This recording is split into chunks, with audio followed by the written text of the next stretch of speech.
Ang Barangay Ginebra nga ba ay kukuha ng dalawang 6'10 player para mapunuan yung kanilang front court. At ang balita natin mukhang interesado daw Ginebra na kunin itong si Sage Tolentino at si Kamaka Hepa. Mga Phil-Americans ito na gusto nilang idagdag dito sa kanilang lineup.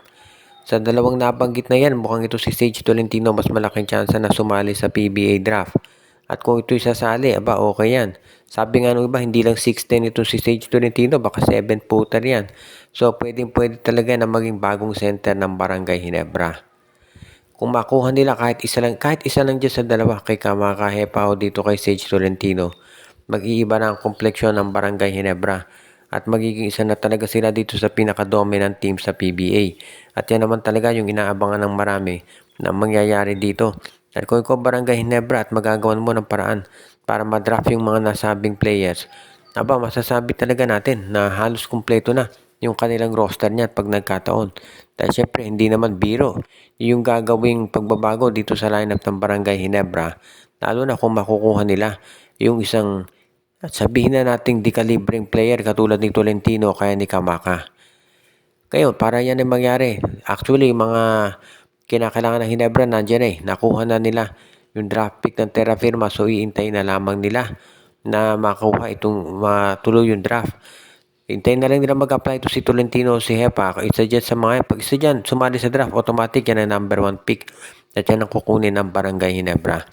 Kaya naman itong si coach, team ko, siguradong enjoy na yan o excited na dito sa posibilidad na makakuha siya ng 6'10 o 7-footer na maidadagdag dito sa kanyang lineup. At kapag ito'y natuloy, sigurado na itong Barangay Ginebra magdo-dominate yan dito sa PBA kahit na paparetiro na itong si Japet Aguilar.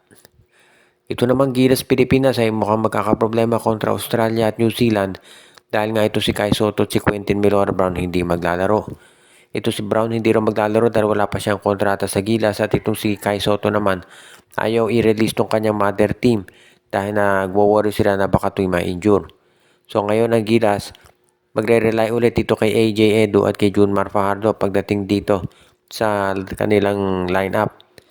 Very disappointed si Coach Timco na syempre as expected umaasa sana siya na makukuha ito si Kai Soto at si Quentin Brown para kahit paano magkaroon tayo ng laban doon sa matatangkad na player nitong Gilas at Australia. Pero ngayong wala ang dalawang nabanggit. Ang laking dagok niyan. Actually maganda sana nung unang nalaman natin na hindi maglalaro si Kai. Okay pa sana dahil nandiyan pa naman ito si Quentin Brown. Ang problema lang ito si Brown mukhang hindi rin maglalaro.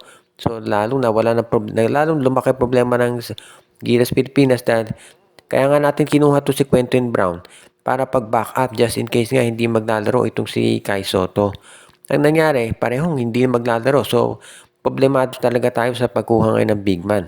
Kaya nga ito si Justin Baltasar, inactivate na ni Coach Tim Cone para at least meron tayong magamit na center kahit papano bukod dito kay Junmar Fajardo. So, sa ngayon, sabi nga nila, itong lineup ng Gilas parang band-aid solution na naman ang nangyayari.